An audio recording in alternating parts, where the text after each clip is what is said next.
So goodbye, yellow brick road, where the dogs of society howl. Back to the howling old owl in the woods, hunting the horny black toad. Oh my God. Good Lord, that is good. Go on, hop up on your soapbox. Ba-da-da-da.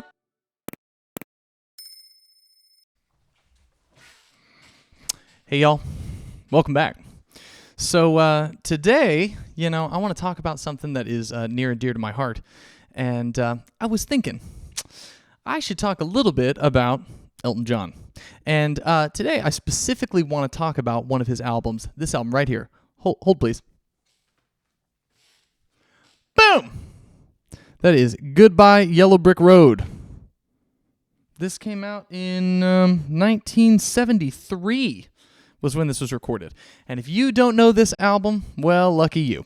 So Elton John is a master. We all know that Elton John knows how to rock the house. But if you go back and you listen to this one right here, man, it is so, so tasty. From the very, very get-go, this album just, all these years later, just kills it. Those around you crawl. Yeah, probably the greatest known song from this album is Candle in the Wind. And for those of us that grew up in the 90s, Elton John did fashion this song for Princess Diana, but originally it was written for the death of Marilyn Monroe. And everybody knows sort of that, goodbye Norma Jean, though I never knew you at all, you have the grace to hold. It seems to me you lived your life like a candle in the wind, never knowing who to cling to when the rain set in. And I would have liked to known you, but I was just a kid.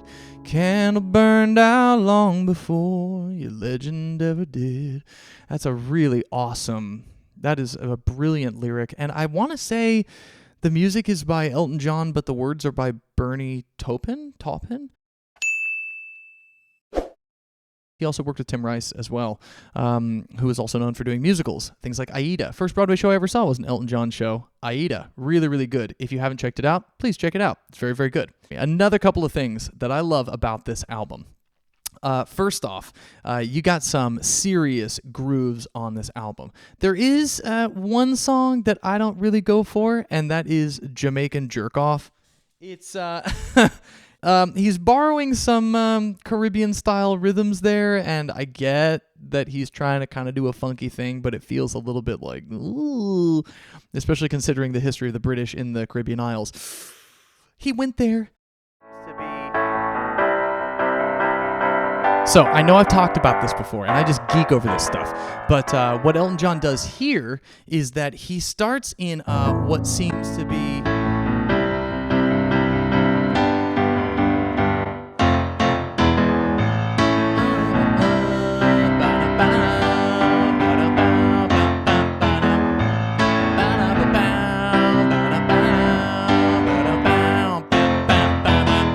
Great groove right in the beginning, right out of the gate. He's got that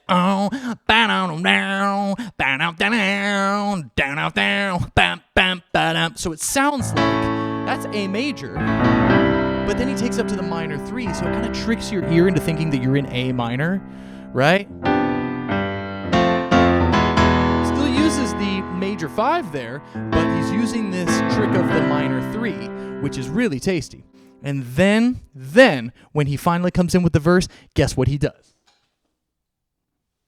He pulls it into major, just like we were talking about with Ace of Base. Obviously, this is a sort of trick that writers will use, right? Where he's got this kind of thing going on. Sort of minor key sound. Then he switches it into major for the verse. The roses in the window box turned to one side. I was playing rock and roll and you were just a fan, but my guitar couldn't hold you, so I smoked the band. Love lies bleeding in my hand.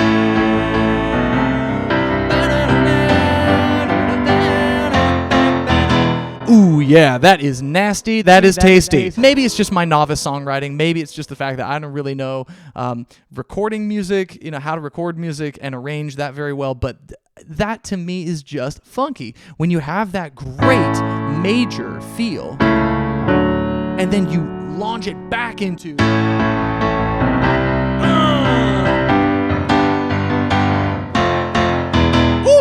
Ooh, that's nasty. Now I want to talk about two more things here. And then I'll let you go back to your life of scrolling. So here it is. The opening. In the opening number, he starts to build and build and build and build and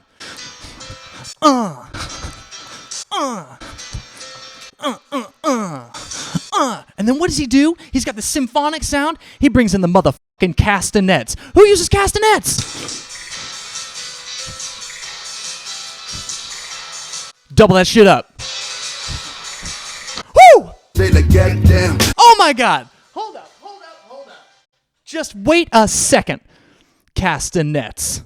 That is one of the cleverest and just clearest and most use of castanets I have ever heard. Now, I don't listen to a lot of castanet music. However, you just know somebody's sitting there looking at the conductor.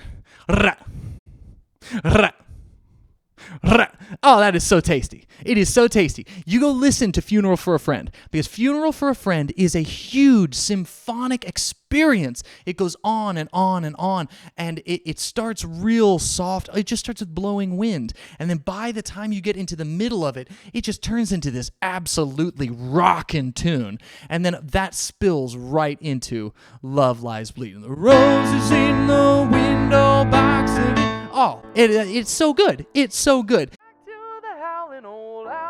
The reason that I like Goodbye Yellow Brick Road is because he goes through this kind of weird meandery kind of sound key change in the middle of the chorus. It's that sort of when are you gonna come down? Where are you going to land? Should have stayed on the farm. I should have listened to my old man. Now you can't hold me forever. Didn't sign up with you. Not a present for your friends to open. The boy's too young to be singing here. Blues.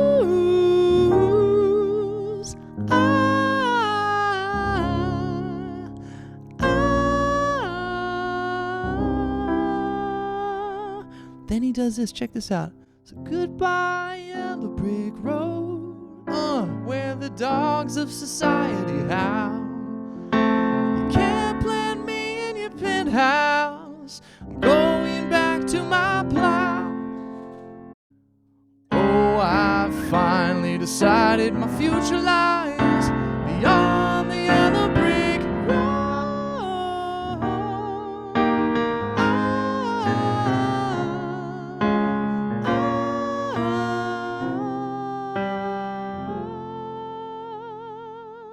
Think about that. Holy cow. That is really cool. Talk about this a little bit down the line, but it almost is tinkering with what's called a Picardy third. But a Picardy third actually happens at the very, very end of a song. When you play the whole song in minor and then you use a major chord at the end, there's a particular Shin song I'm thinking of that uses a Picardy third. And you've probably heard that sort of uplift on the very last chord of a song. So it happens a lot in choral music or in classical music.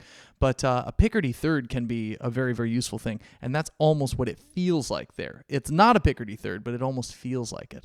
That after all that kind of moving around,